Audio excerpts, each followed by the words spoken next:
Welcome in to Bears Weekly, powered by IGS Energy, a Chicago Bears network production. Bears Weekly is brought to you by Advocate Healthcare, Athletico Physical Therapy, CDW, Connie's Pizza, IGS Energy, and Miller Lite. Here are your hosts, Jeff Joniak, a.k.a. the Mayor of Bearsville, and his sidekick, Tom the Surfmaster Thayer. We've arrived at the doorstep of the season opener at Soldier Field along Chicago's beautiful lakefront. It's the Bears and Tennessee Titans and the 105th chapter in Bears history with a number one overall pick at quarterback in Caleb Williams, filling the minds of fans with hopes and dreams of great things to come. Bears Weekly underway right here on ESPN 1000 of the Bears Radio Network with Super Bowl winning Bears guard Tom Thayer. I'm Jeff Joniak. Coming up, we visit with Bears starting left guard Teven Jenkins. We'll also hear from the coordinators today and a little Keenan Allen as well from this week at the podium. In the ESPN studio, spin of the dials tonight, Sean Graney, and thanks to our producers Dan Barilli and Jordan Treadup from the Bears. The executive producer of the Bears Radio Network is Eric Ostrowski. As we welcome in T squared, J squared with you here. Tom, how excited are you, buddy? Well, Jeff, let's talk about the beginning when the Bears were informed that they were going to have the first pick in the NFL draft. And then they did all the investigative work of who they were thinking about picking in the first round because they had two picks in the first round. Then they were informed that they were going to be a part of Hard Knocks. And then you talk about the advance of when we get informed of what the schedule is going to be all about. There are so many moving pieces to the beginning of this season. And now here we are, week 1, noon on Sunday. I tell you what, it's going to be hard to sleep. Yeah. It's going to be hard to stop the anxiousness of waiting for that kickoff to come. Yeah, I can't remember the kind of anticipation that I'm feeling that I've had. I mean, I know the 2019 season following the 2018 great season the Bears had going to the playoffs was also anticipatory after the 100 celebration, but this just has a different feel to it for a lot of different reasons, because they stripped it down to the bare studs, and they built this team back up to be a competitive team that now expects to win. You heard it from General Manager Ryan Poles in Hard Knocks. Time to win. And you got a quarterback that's eliciting all sorts of feelings and reactions and anticipation there, but some really good players across the board on this team. The back seven of the defense, a star pass rusher in Montez Sweat, the offense with all those spectacular weaponry and a new running back in DeAndre Swift. That's just scratching the surface. Yeah, but, the thing about it is you have to have a full roster. It can't just be your first line football team. And everybody's going to have a hand in the season this year. And I think that all began at the Hall of Fame game. The starters did not play. However, the Bears went out and played well. I know it was a rain-shortened game, but the guys that had a chance to go in there and act as starters in the Hall of Fame game, they went out and they performed at a level that makes this roster more competitive.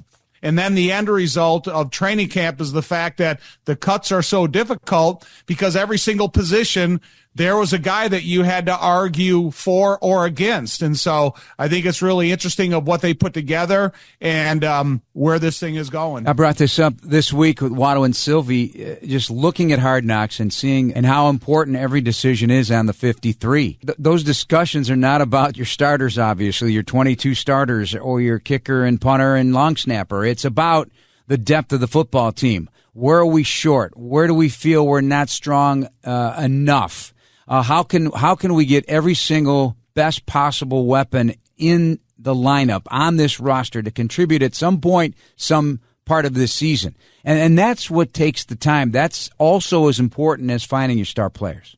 I have to analogize because, lately I've liked analogizing. When I came to the Chicago Bears, they had just lost in the NFC Championship game against the San Francisco 49ers. So the group of us that came in as free agents and rookies, the uncertainty and the difficulty of trying to make that team and that roster, it's stuck in all of our minds. And you think of what these young kids are thinking of today. They're coming onto a football team that started that process of putting together a roster that can be competitive in the NFL.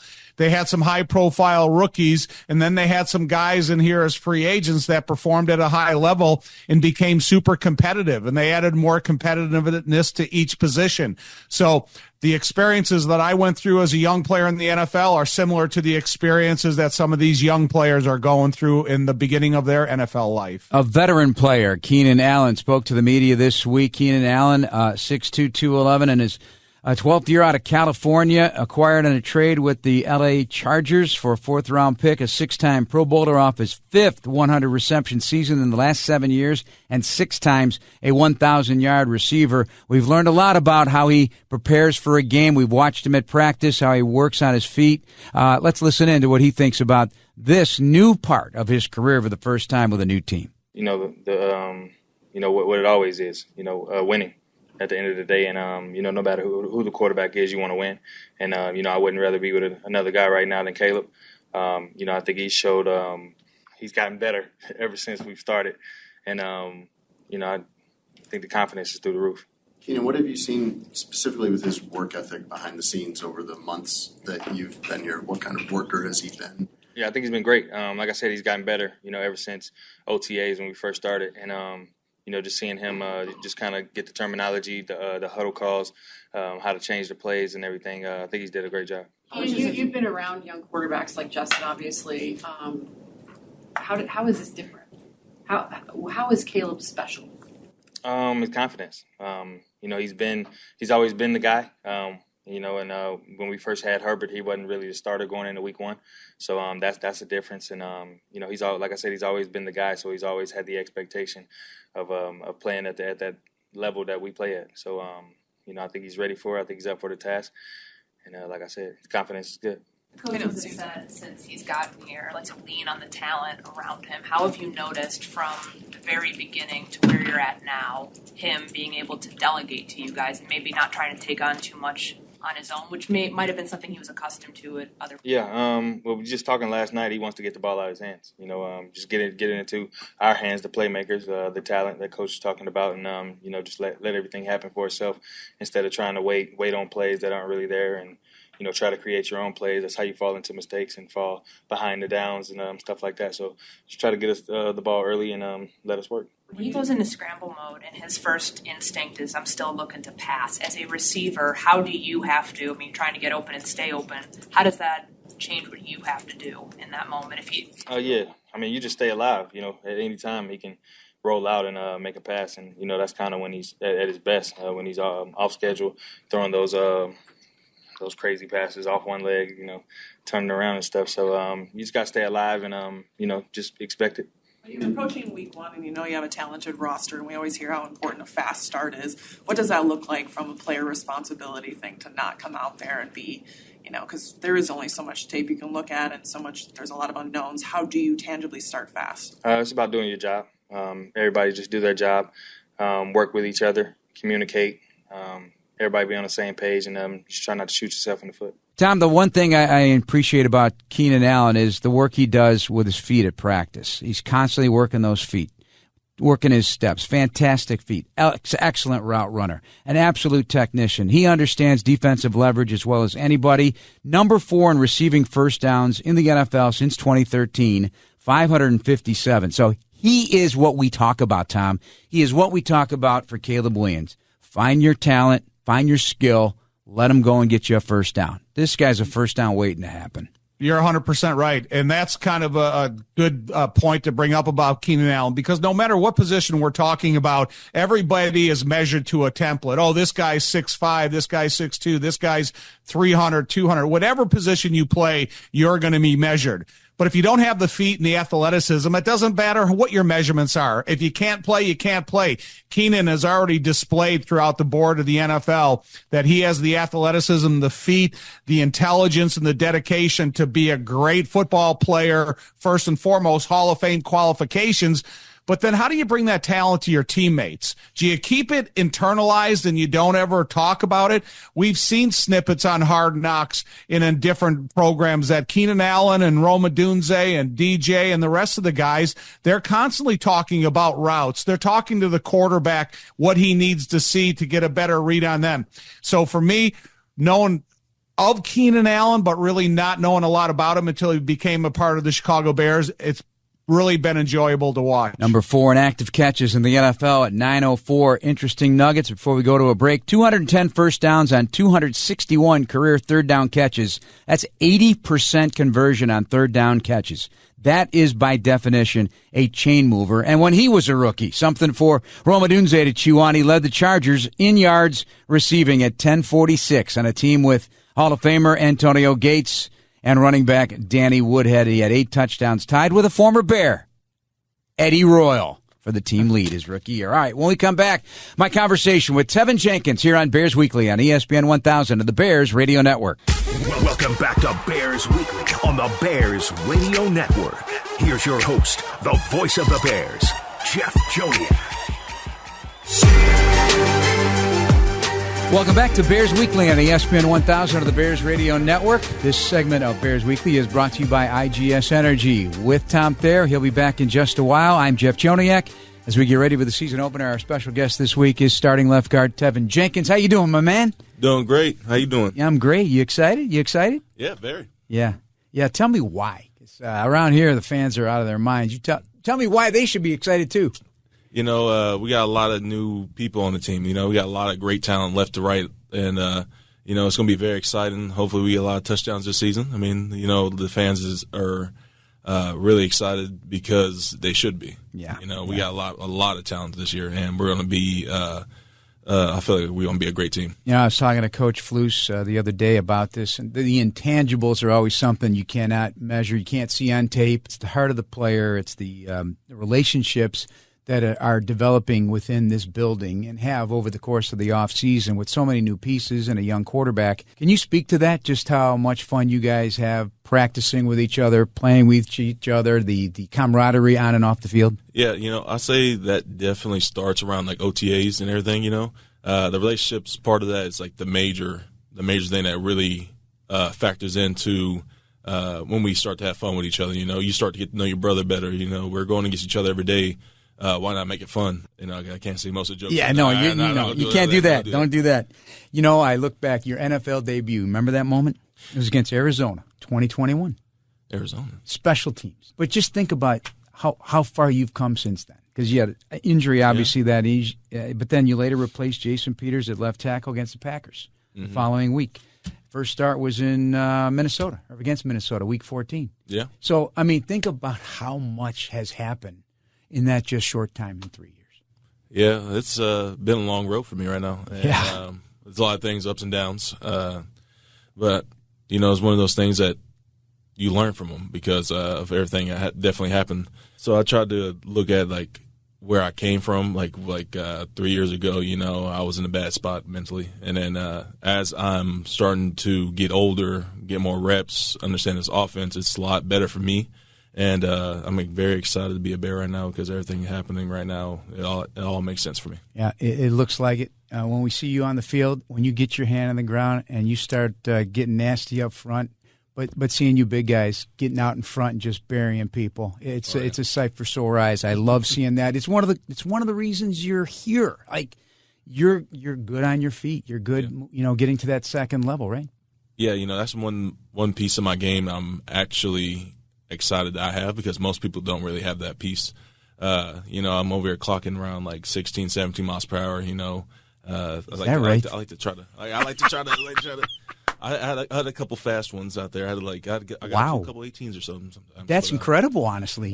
But you know, if I am getting up to like 18, that means I probably did something wrong, or we're doing a screen and I'm just running right behind DJ or somebody, or it's like, oh my god.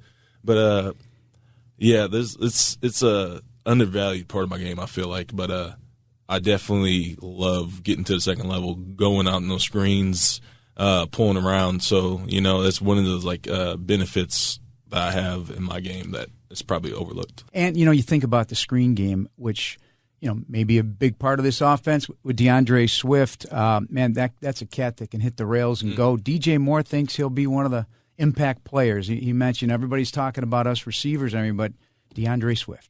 Do you agree? He's definitely shifty back there.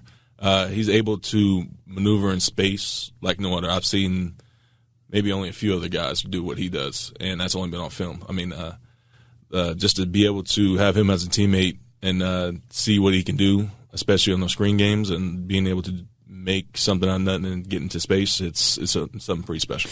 Teven Jenkins, our guest here on Bears Weekly on ESPN 1000 of the Bears Radio Network. So let me talk about these are some questions from Tom, actually. So I pick his brain because he is an offensive lineman, so that he knows that better than anybody.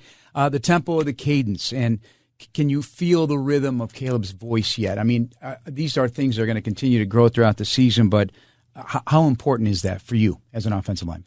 It's very important, and it has been tremendously better since OTAs. And one thing that definitely is like the biggest thing that goes with the cadence is us getting off that ball. And that's one thing we always preach about is like how fast can we get off the ball and how fast can we beat the defensive line to the punch, because it all starts up front. And if you get that jump, more than likely you're going to win the rep. And the anticipation of his command of the snap of the ball also, as you're referring to, getting off in sync and all that. And again, that's going to take – Tom's big on 1,000 reps. It's going to take that kind of rep. And I think we had one guy on the offensive line last year with 1,000 reps, so that was Darnell Wright. So 1,000 reps, and now you guys – and that's going to build over time if you guys all play together and stay healthy, right? Yeah, exactly. And, that's things we plan to do, and hopefully we keep doing it for a long time. Did you get a chance to look at the highlight of Caleb's first NFL touchdown in the preseason? And who's out in front but Teven Jenkins? Yeah, so that was cool. Yeah. Yeah, so I was actually blocking my dude, and I was like, oh, why is he kind of pulling away from me? I was like, oh, he's getting a little you start feeling as an offensive lineman is once a guy starts pulling away from you, you have to let go or you don't get a penalty, you don't get a holding call. And as soon as you feel that, it's like, oh, you got to let him go. I look back, Caleb scrambling. My dude just ends up falling. Caleb scrambles back. I'm like, well, there's no one over here except for 2 wide receivers, 2 DBs, and me and Caleb. I'm like, why don't we just, escort him in? Yeah, why don't we just take off? So he didn't give me no goal call, nothing like that. So I'm over here looking back, looking in front of me, looking back. I'm like, all right, maybe we're going to actually go and take off. So I start taking off a little bit, still unwary about is he still behind me? Is he about to throw it? As I'm going to the end zone, I'm like, hopefully he's behind me right now. If he's not, I'm gonna get yelled at. And then I was looking for somebody to hit. I didn't get anybody really. I was just touching my corner shoulder. I was looking for somebody, but think about what you just explained. All this is going through your head in a very, very small window of time. We're talking seconds, right? And this is all going through your head. Or, or did he throw it for some reason and now a legal man downfield? Yep, exactly. All these things you're thinking about there. But these are, with this quarterback, do you got a feel for what he's going to bring to the table in that regard? Because while he's moving, he's looking to throw first and foremost. He's not looking to run unless he will, How does this affect you? It comes down to him being able to extend these plays, and that's one thing he was excelling at in USC, Oklahoma, and then now he's doing it here, as you've seen in the preseason. And it affects us how long do I stay blocking? And we always answer that, you got to block forever now, because he's going to be able to be a special quarterback, special player by being able to extend those plays and just being able to hold on to your blocks, knowing when to let go, because he might be scrambling outside the pocket to extend the play. It's stuff like that is what's going to make him special. He's an Oklahoma Sooner first, USC Trojan second. So you guys have some friendly banter from the Big 12 days? Oklahoma State guy. I don't think we ever did. No, really? I think it was no, because I went against Baker, Kyler, and Jalen. Yeah.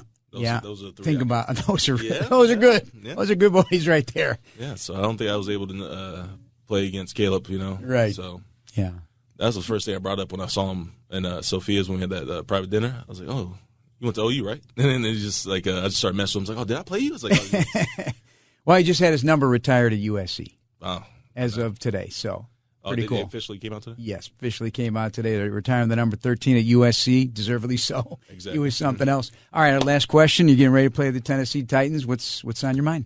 Blocking Jeffrey Simmons and Tondre Sweat, right? And among the others. Yeah, those guys are they're legit. They're basically very good ball players, I have respect for both of them. They're definitely game wreckers. Yeah. They're very stout in the run game, very active in the pass game, and it's going to be a tough game up front because those two right there, and it's going to be a challenge, and it's going to be a good game on Sunday. Yeah, and hopefully it's a great season for you, great season for the team. Good luck, and wish you the best. Thank you for the time. Thank you. I appreciate you. That is Teven Jenkins. When we return, Tom and I resume our conversation on the breakdown of the Bears and Titans here on ESPN 1000 and the Chicago Bears Radio Network. Welcome back to Bears Weekly on the Bears Radio Network. Here's your host, the voice of the Bears, Jeff Joniak. This segment of Bears Weekly is brought to you by Athletico Physical Therapy. Visit athletico.com to request an in-clinic or virtual appointment and start feeling better tomorrow. Jeff and Tom, as we break down the Bears and Tennessee Titans, we'll get Tom's thoughts coming up in the show as well. I know he's got plenty of those. We heard from the coordinators today up at Hallis Hall. Shane Waldren, always real explanatory about what is going to happen for this Bears team. Love what he's done so far. Let's take a listen. Yeah, I think, like any first game, there is going to be that element of unknown, but that goes both ways, right? So we know if we can execute at a high level, starting with our fundamentals and our basics, play in and play out, that's going to give us our best chance.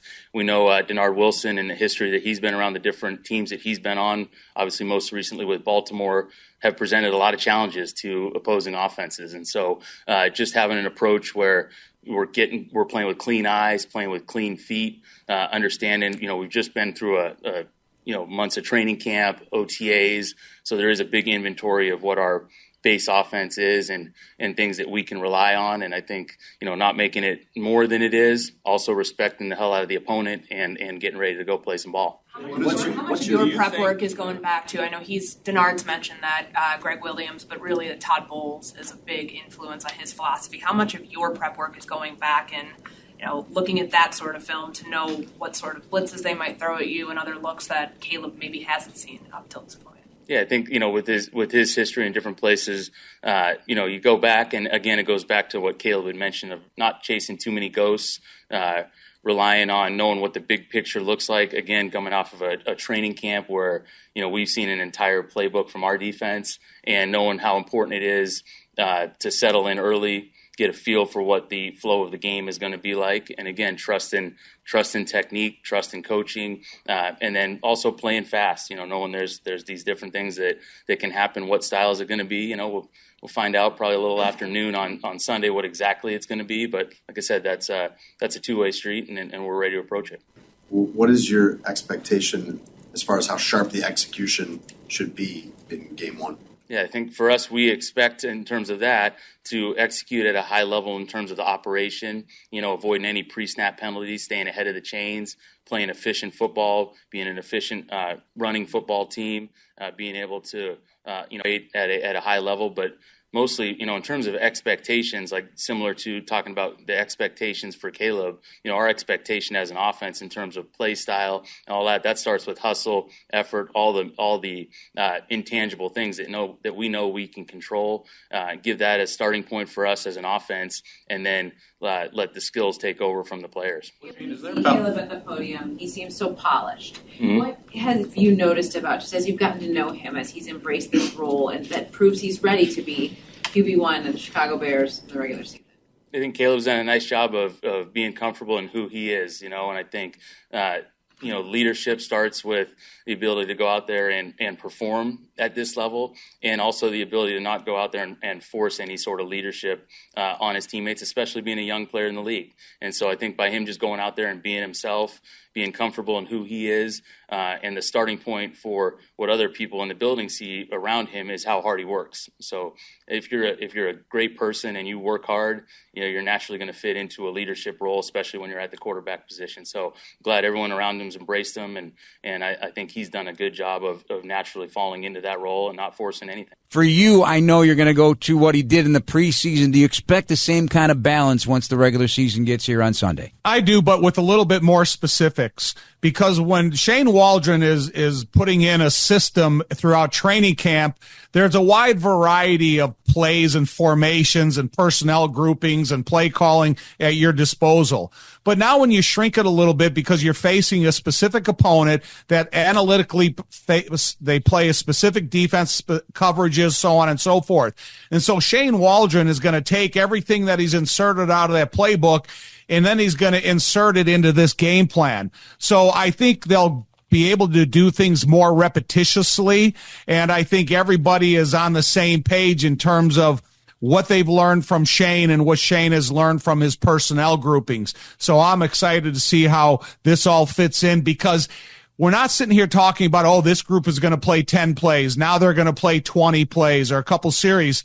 We're talking about 17 games, 4 quarters each week, and how you game plan according to those types of numbers in time frame. So I'm excited to see what Shane is going to offer the Chicago Bears. Since we're previewing the matchup, what will get his attention about the Tennessee Titans defense, first and foremost? Well, if you're talking about the interior running game, you have to respect their linebackers and their down linemen. 6'4", 366, Devondre Sweat and the Jeffrey Simmons, 2 great football players. And then they're backed up by athletic linebackers. So are you still willing to have that, down and dirty fight, kind of earn the middle running game?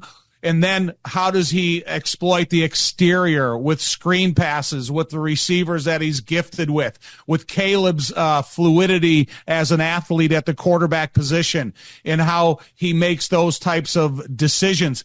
And then making sure the offensive line understands Caleb, the quarterback. He's not a drop back check, covered and run. He's a drop back check, go to 2, go to 3. So now you need that length of disciplined protection that's got to complement the play called, the protection in the huddle, and what Caleb's looking at. Well, they like to press with their corners. L'Jarius Sneed, Chidobe Uzie, new additions to this defense, which a year ago put up some decent numbers. They didn't play the type of defense that obviously Mike Vrabel expected, and he lost his job along with his coaching staff. But, for example, in the red zone, they gave up a lot of red zone trips, but they were the number 1 defense in the NFL in red zone touchdown efficiency. They made you work for it. They let you settle for field goals. So while their record wasn't great, they weren't getting blown out of games. So it's a different defense, though. It's a different, what you said, with the big nose tackle. Jeffrey Simmons only played 12 games last year. You got 2 new corners. Roger McCreary's the nickel. And on the back end at the safety, Amani Hooker, Jamal Adams, iffy for this matchup at the safety position, but they like to go big nickel. There's going to be all sorts of blitzing, I feel, with Denard Wilson, the defensive coordinator. Well, let me just talk about red zone a little bit more, because you brought it up. If you take a group of 11 players out there, you just put X's on them, don't put numbers on them. You have to have the concept of red zone reality. And you have to understand what is an open window, what is your time frame to make the throw.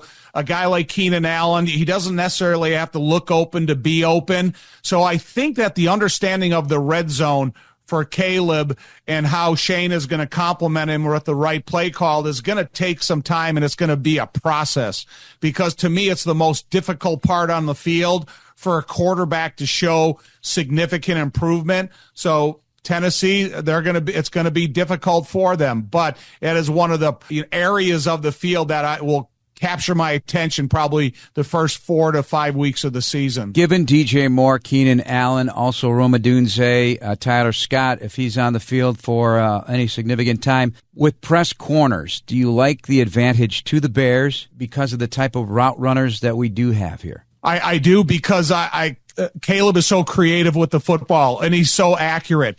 You give a press corner and you get a receiver that gets off of that possible jam at the line of scrimmage.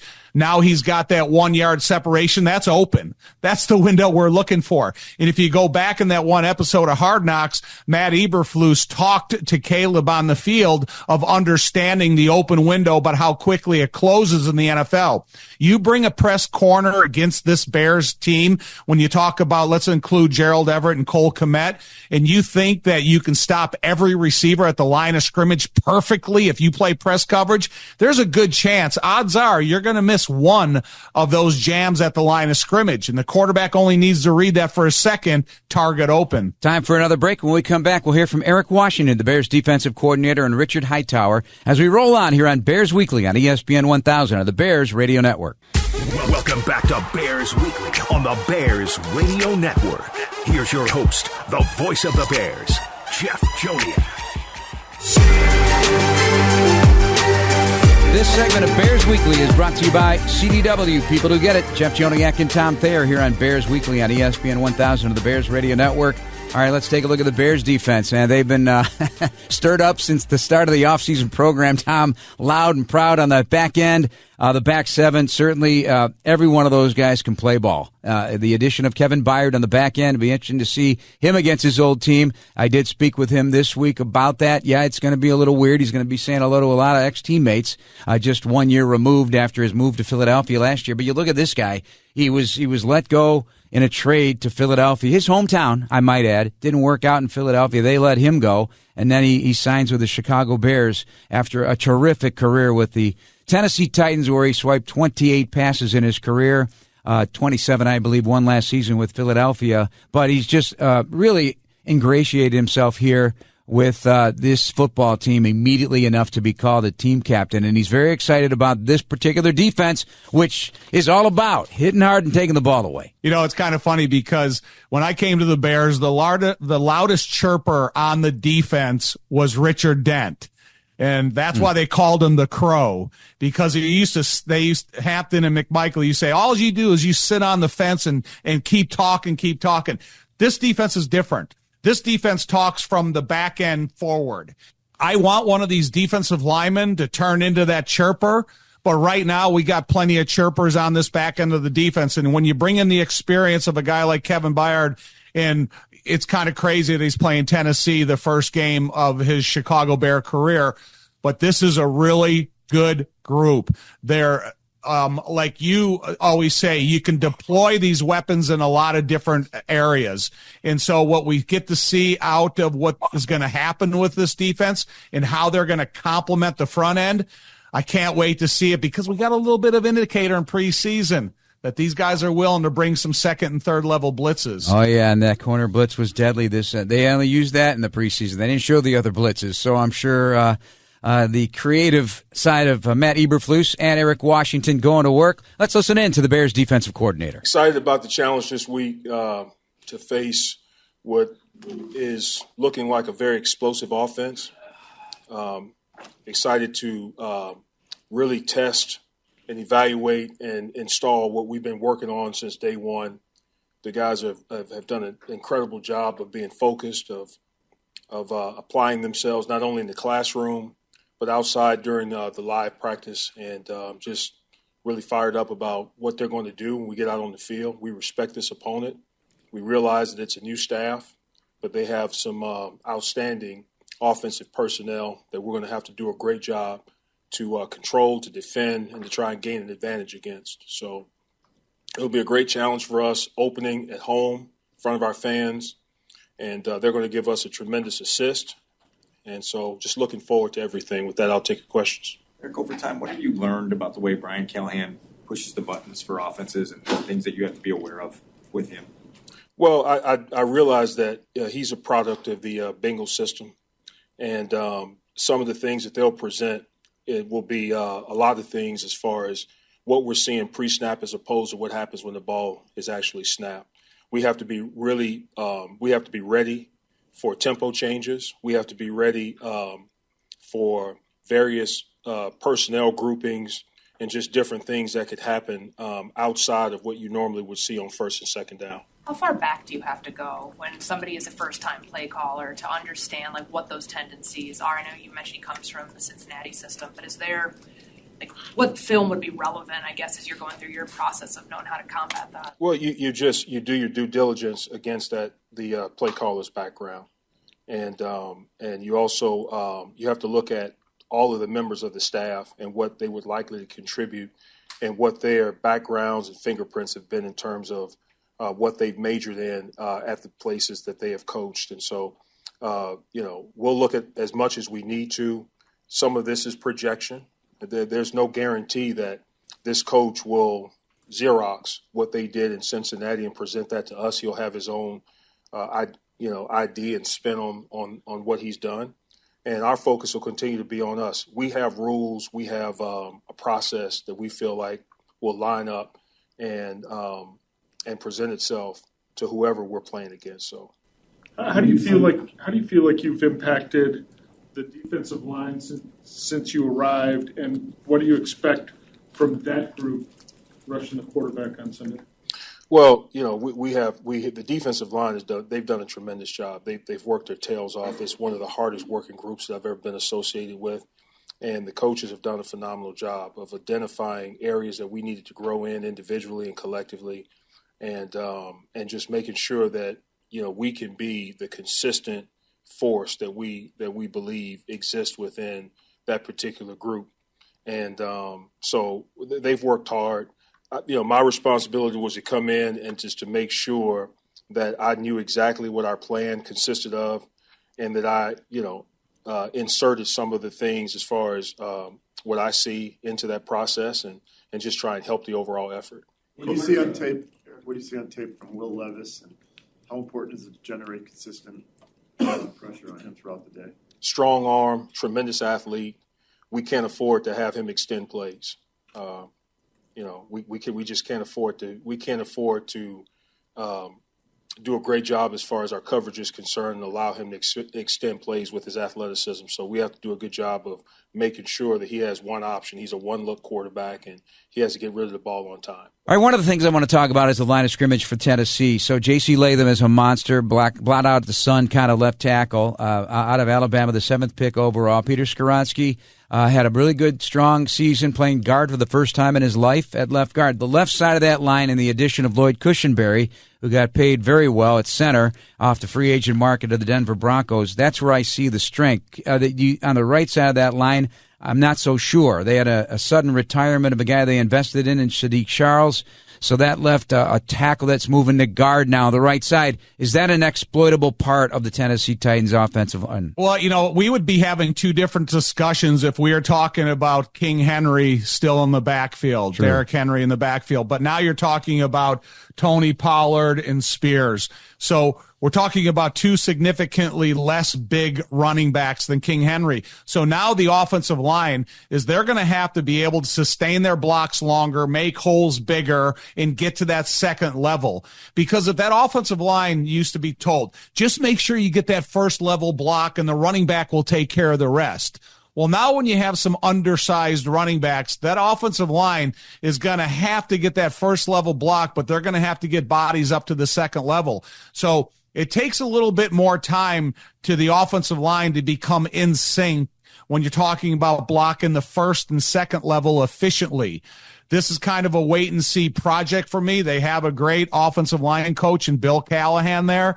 But when you don't have Derrick Henry, it changes a lot from Walter Payton and Earl Campbell and Eddie George and all these guys. Yeah. They do like their backs. They're just different, right? They're different kinds of backs. They got receivers. Now, DeAndre Hopkins has been banged up, missed a big chunk of time, was supposed to be out 4 to 6 weeks, did return to practice this week. Calvin Ridley had a really good comeback season with Jacksonville last year.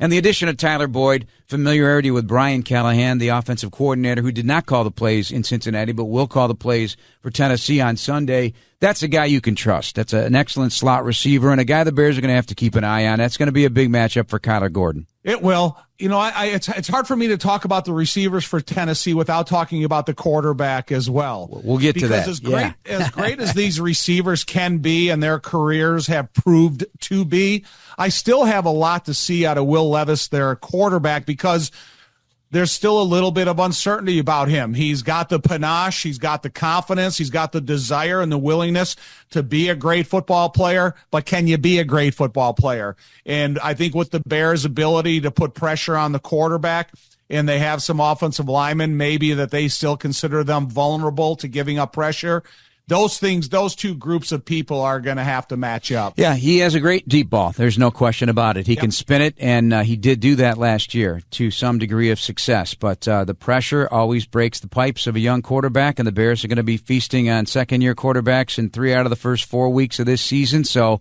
might as well get your work in right away and start pressuring that quarterback and make him feel uncomfortable on Sunday at Soldier Field when you know that crowd's going to be cranked up. Well, I don't know if you recall this because it's something that I remembered from last year, the first game of the year, when they make the announcement that the stadium doors are about to open. And as the stadium opened up, I saw nothing but green and gold filling the lower bowl of the stadium, and it was filled with Packer fans who bought tickets and came to that game. And I'm glad you brought that up because I don't expect that this week. I expected to be filled with blue and orange, and I expect that crowd when this offense is on the field that they're as loud as they've been in quite a while. But in the second half of the season last year, the crowd was inspiring. They were great. They did an incredible job. They were super loud. They were complimented by Eberflus and the guys. And so I expect the crowd to be in midseason form by mid-first quarter. We tackle special teams with Richard Hightower in our final segment, and Tom's thoughts coming up here on Bears Radio. This is Bears Weekly on ESPN 1000 of the Bears Radio Network. This is Bears Weekly with the voice of the Bears for 24 years, Jeff Joniak on the Bears Radio Network. Calling all Bears fans. Want unforgettable access to see the Chicago Bears play at Soldier Field this season? Well, VIP official ticket packages are now available for every home game. Unlock access to exclusive ticket packages that may include entry to in-stadium hospitality lounges, pregame sideline credentials, and the Chicago City Pass. Visit ChicagoBearsVIP.com or call 866-202-5755 for more information. Again, that's ChicagoBearsVIP.com or call 866-202-5755. Don't miss this exclusive opportunity with Chicago Bears VIP. Jeff Joniak, Tom Thayer, wrapping things up here on Bears Weekly. Let's listen in to Special Teams Coordinator Richard Hightower as he tackles what could be a very interesting week one around the league with a kick return in the league. So for punt returner, obviously we're looking for someone who can take care of the football, somebody that's fearless, and somebody that can get us explosive plays. And then really it's the same for kick return. So, yeah, we list both of them because any one of them could be back there at any time. So, do you plan on interchanging them throughout the year, or do you want to have a guy? Yeah, I plan on keeping my cards close to the vest, honestly. But, yeah, Valus is a kick returner and DeAndre is a punt returner. So, and we got several other options we can use. What did DeAndre show you in the preseason to help him solidify that job and make the 53?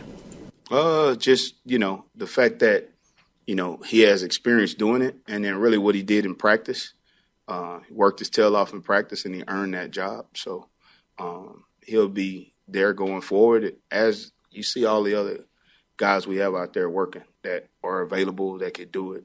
If we need them, if they have a helmet on, y'all know that they could be out there. So all the other options are the ones you already know, like Blackwell, Rome, DJ, Tyreek Stevens, all those guys down the line. But DeAndre will be out there first for sure. I know you said you didn't watch it, but on Hard Knocks they showed you kind of extolling the virtues of Valus and what he could do.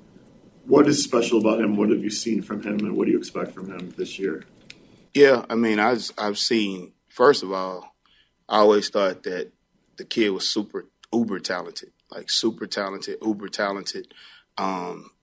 So really that big and that fast. And then now he's gaining a tremendous amount of confidence because he's making a lot more plays now. And obviously he's done a great job on offense, and he's always done a great job in the kicking game. So just looking for him to keep growing and excited about his development phase. Just what is your expectation on the kick return? What's going to happen Sunday? Jeff Joniak, in the history of the NFL, is the first play-by-play radio announcer to call a kickoff return, and that was in the Hall of Fame game.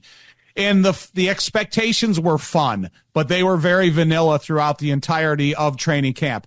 I expect there to be a lot more flair, a lot more misdirection, a lot more setup, angle blocks, double teams that will create openings, increases, and I expect you to call, I'm going to say, a big return for the Chicago Bears, and I think it'll happen. Coach Hightower has been spending a lot of time in studying what you can do in terms of this part of the new game. And so I'm excited to see what all these mad scientists, these crazy special team coordinators have been drawing up on their whiteboards, their marker boards in their office, and trying to figure out what is the best plan of attack. All right. Well, I hope that's the case. Nick Folk, an outstanding kicker. He is an NFL record for kicks inside of 50, and it continues inside of 40. He does not miss. He's only been to Soldier Field twice in his career, and it's been a long time ago. He's bounced around in the league over 17 years, obviously, but Pro Bowler as a rookie. But he has not been back to the Pro Bowl since, but he's had a great career. He is their place kicker.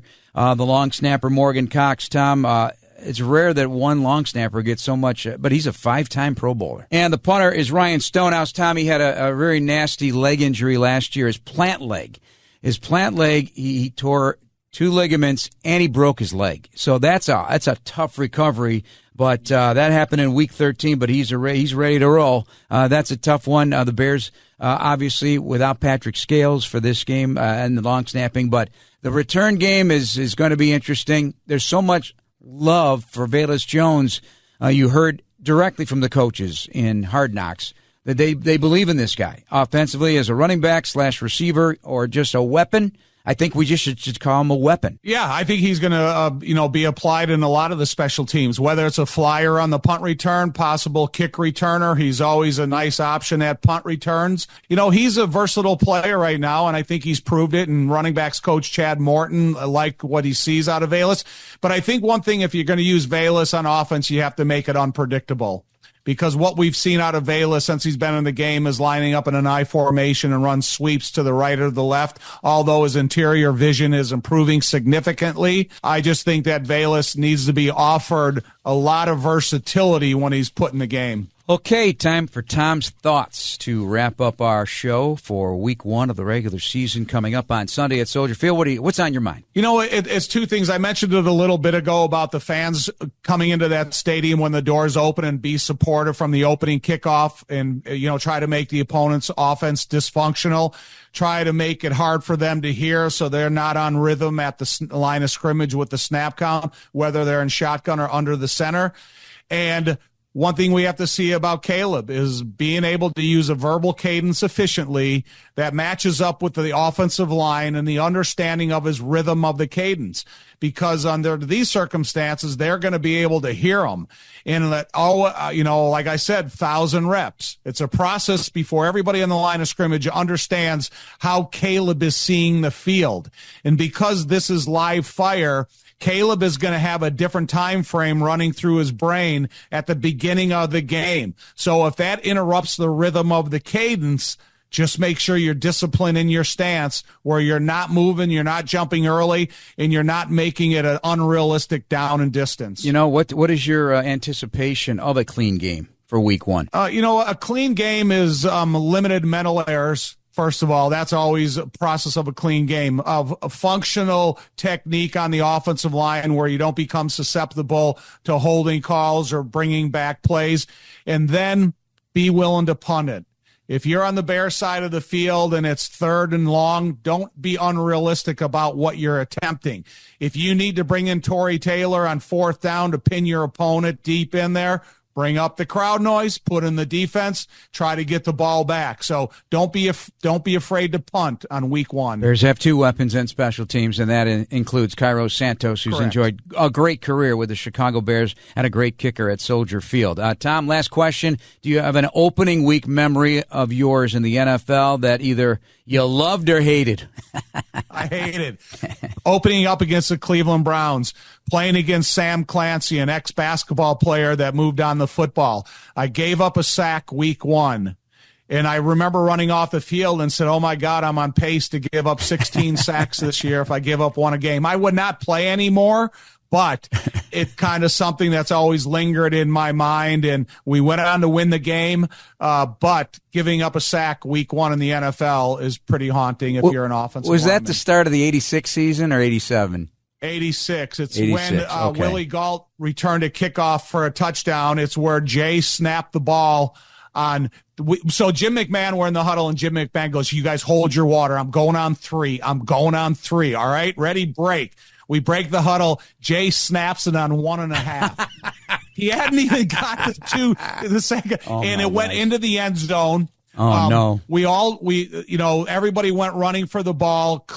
Cleveland picked it up, and then Willie Gault, the next kickoff returned the kickoff for a touchdown. Wow, that's crazy. That's funny for Jay. He can't defend himself here on the show, but Jay, come on, you're better than that. All right, we're out of time. That's going to do it for us. Again, the executive producer of the Bears Radio Network is Eric Ostrowski. Thanks to our Bears producers, Dan Barilli and Jordan Tredup, and Sean Greeny in studio, and our special guest this week, Teven Jenkins. For Tom Thayer, I'm Jeff Joniak. Thanks for listening. This has been Bears Weekly on the new radio home of the Chicago Bears, ESPN Chicago. Good night, everybody. Black and Abdallah are next. Thank you for listening to the Chicago Bears Network presentation of Bears Weekly, hosted by the mayor of Bearsville, Jeff Joniak, and Surfmaster Tom Thayer. Podcasts are available on the Chicago Bears official app, brought to you by Verizon and Apple Podcasts. Bears Weekly has been brought to you by Miller Lite.